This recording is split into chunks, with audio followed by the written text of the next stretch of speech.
Bueno, buenos días. Mi nombre es Bárbara Fin. También soy formada en la Universidad de Buenos Aires. Soy médica clínica, geriatra y tengo un magíster en bioética. Trabajo hace 19 años en el Hospital Británico como médica de planta de una sala de internación clínica y coordino el comité del hospital.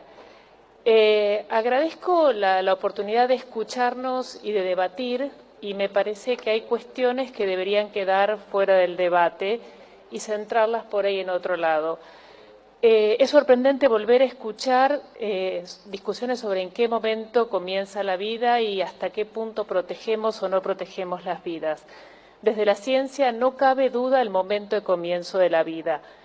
De un óvulo y un espermatozoide son células aisladas, pero una vez que se unen y se produce esa fusión de núcleo femenino y masculino llamada singamia, ese ser, ese individuo, tiene un ADN propio, genéticamente diferente al de su padre o al de su madre. Hoy el ADN es nuestra identificación biológica. Nadie se permite dudar de la certeza de la huella genética. Con el ADN reconocemos cuerpos, identificamos homicidas, asumimos paternidades. Es una prueba irrefutable y personalísima de un ser humano.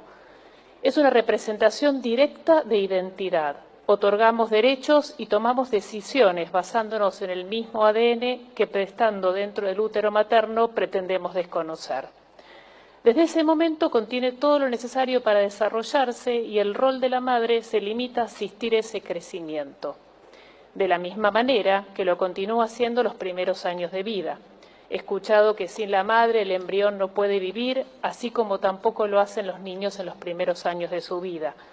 Y en un caso le pedimos a la madre que lo proteja y le damos la obligación desde el Estado de proteger y cuidar esa vida, y en el otro le permitimos decidir sobre esa vida. Por otro lado, la medicina, y con solo el fin de diferenciar diversos procesos evolutivos, le pone diferentes nombres a estos procesos. Blastocito, embrión, cigoto, feto, pero en ningún lugar de estos hay una clara diferenciación entre esto no es vida y esto sí es vida. También es importante aclarar que un ser humano no se define por su capacidad de conectarse con el medio, comunicarse, razonar, sentir o expresar sus sentimientos. No tenemos categorías de vida de acuerdo a la capacidad intelectual. Y para aquellos que sostienen que si la medicina declara muerto a alguien que no tiene actividad cerebral, lo mismo podría usarse en el embrión, aclararles que olvidan una parte fundamental de la definición, que es la irreversibilidad del proceso. En la muerte encefálica hay un cerebro que se daña en forma irreversible, es incapaz de sostener sus funciones y de ahí por delante no hay nada. Mientras que en el embrión es un proceso que avanza, tiene todo por delante y nada lo detiene. Uno escucha con demasiada frecuencia que las mujeres tenemos derecho a decidir sobre nuestro cuerpo. La primera falacia que yo veo en eso es que en el caso puntual de la mujer embarazada no es nuestro cuerpo. Es el cuerpo de otro ser genéticamente diferente. No es una célula, no es un órgano, es otra vida. No podemos poner la autonomía materna por sobre otra vida, justamente esa vida cuya autonomía está conferida a esa madre. La segunda falacia que tiene esto es que desde la medicina es relativo que el ser humano tenga derecho a hacer lo que quiera con su cuerpo.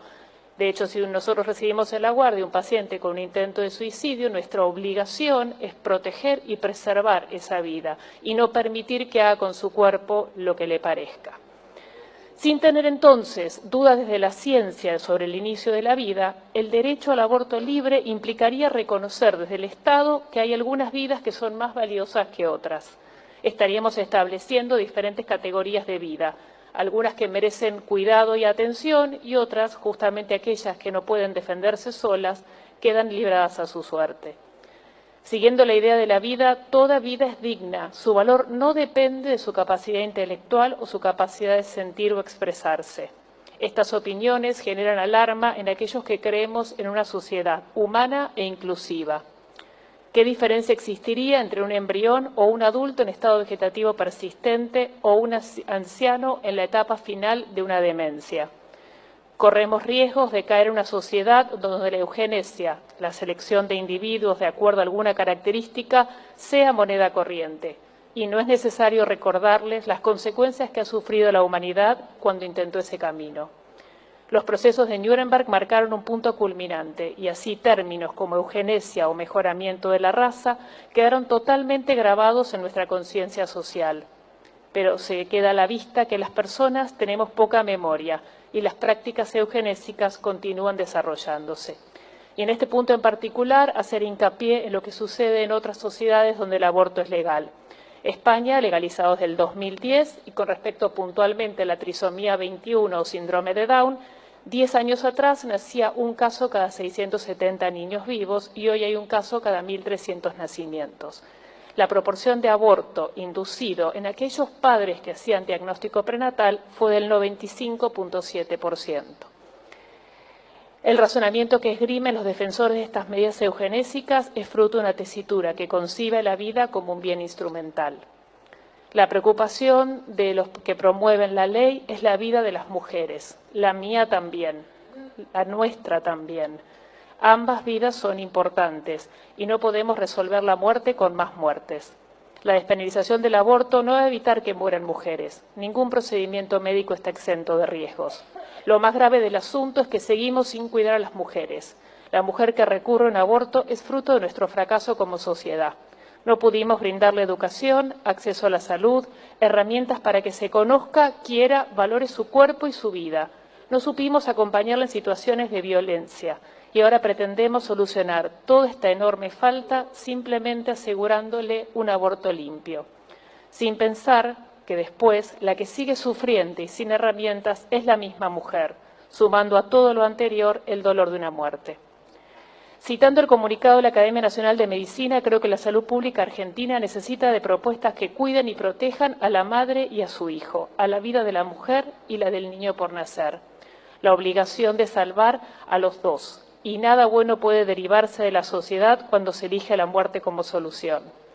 La solución no es el aborto, la respuesta no es el aborto. Un minuto. La muerte nunca puede ser la respuesta. Para finalizar, quería compartirles un párrafo de un libro que me acompaña desde mi adolescencia, que es El hombre en busca del sentido, de Viktor Frankl. Frankl es un psiquiatra austríaco que termina los campos de concentración en la Segunda Guerra Mundial y dice: la historia nos dio la oportunidad de conocer al hombre quizá mejor que ninguna otra generación. ¿Quién es en realidad el hombre? Es el ser que siempre decide lo que es. Es el ser que inventó las cámaras de gas, pero también es el que entró en ellas con paso firme y musitando una oración. Todos decidimos, ustedes deciden, y encima tienen la enorme responsabilidad de decidir por todos los argentinos, decidir qué sociedad queremos. Gracias.